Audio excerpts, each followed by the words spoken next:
Good morning. Welcome to the classes. So, I was doing your political science classes. So, we are doing the chapter for democratic elections. So, I have already started that chapter and I have given you some basic concepts in what is election, what are the eligibilities for the elections, why democracy is needed, why democracy is good, it is good to have political competition. These are the concepts which I have dealt with you in the last of the previous classes.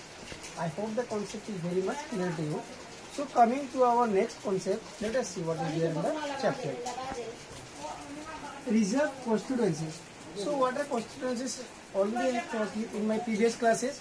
Constituencies are nothing but these are some definite geographical areas divided so as for the purpose of voting. Like Jalukbari constituencies and all, these are all divided. These are such divided in the way such that the voting will be easier and the voting will be easier for accounting and all.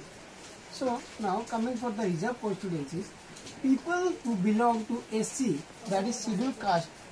SC stands for what? Scheduled caste. And ST, scheduled tribe, get reservation in Lok Sabha. So what is reservation? You have already heard the word reservation. Whether you go in a college, in a government job, in any scheme, whatever it may be, this reservation is must. This was introduced by Dr. Bhimrao Ambedkar. So, reservation is what? Reservation is that particular seat or that particular scheme or that particular job role is fixed for that particular group of people. That is called what? Reservation. Suppose while you go in the train, you have to do what? Reservation, so that your seat is reserved for the definite boundary for which you have kept. Suppose you have done one reservation from Guwahati till New Delhi.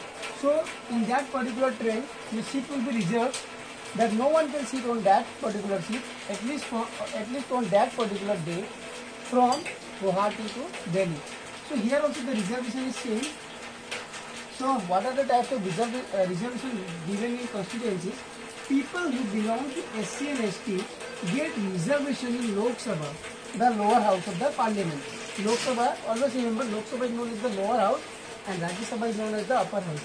So people who belong to SC and ST get reservation in Lok Sabha, that is 84 for SC and 47 for ST. So suppose if there are 245 seats, but we have learned in Lok Sabha how many seats are there? 543 seats. 543 seats. So out of those 543 seats, 84 seats are bound to be kept reserved for the SC, that is the scheduled caste members, and 47 for the ST. 47 for the ST members. Those seats cannot be taken by the general ones. For general ones, the remaining, you have to add this 47 and this 84. And whatever will be the outcome, you have to differentiate. You have to make the difference to 543. And whatever will be the outcome, that is the seat that could be taken by the general candidate. Only those belonging to reserve category will get to contest. So in this 84 and in this 47, a general candidate cannot contest. Don't get confused. Out of this 84, only SC candidate can contest, and this 47 will be allotted to only ST candidate. No general will be given that allotment. Now, coming to the next concept, voters list. You might have heard of the voters list in which your parents' names come. So, before explaining the voter list, I will explain you a concept of universal adult franchisee. Universal Adult Franchisee, UAF. You know what it is, Universal Adult Franchisee? It states that anybody in India who is above 18 years of age, whether it be a girl, a boy, a man, a woman, just there is one eligibility, that he should be physically fit. He should not be mentally sound. He should be mentally sound. He should not be like he is a mental patient and all. He should be medically fit, and he is allowed to vote. He is given the right to vote. That is called universal adult franchisee. Only there is two eligibility criteria. Number one, he should be over 18 years of age, and number two, he should be mentally fit. So, voter list. So those who are above 18 years of age can entitle their names in the voters list. So what is voters list? It is a list of those who are eligible to vote officially, called electoral roll for the voters list. So what is the other name of voters list? Electoral roll.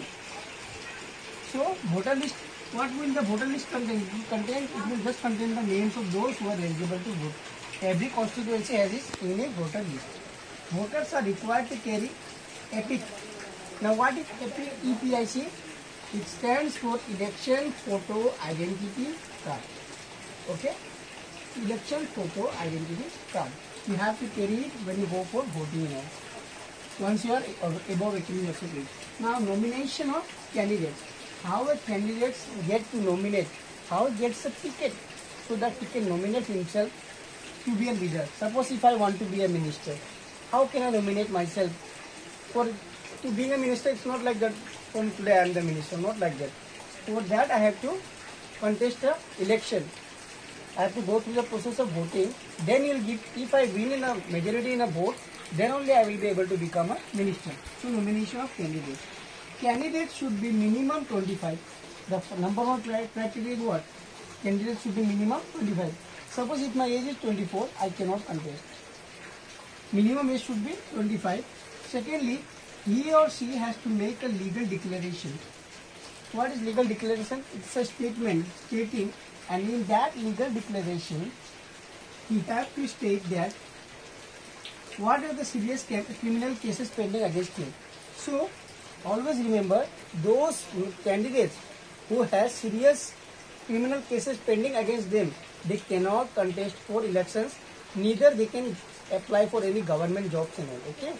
So this is the first criteria for all the jobs and roles in the Constitution of India, that you should not have any serious criminal cases pending against you.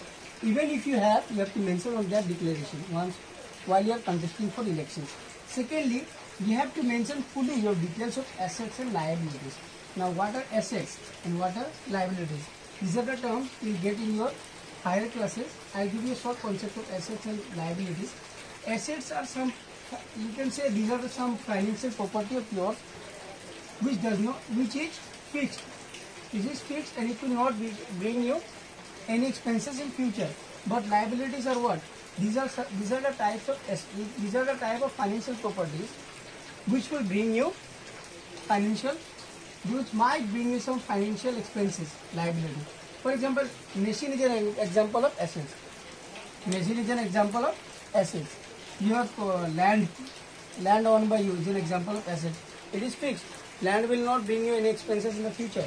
But liabilities are, suppose you have a what is a mutual fund and all.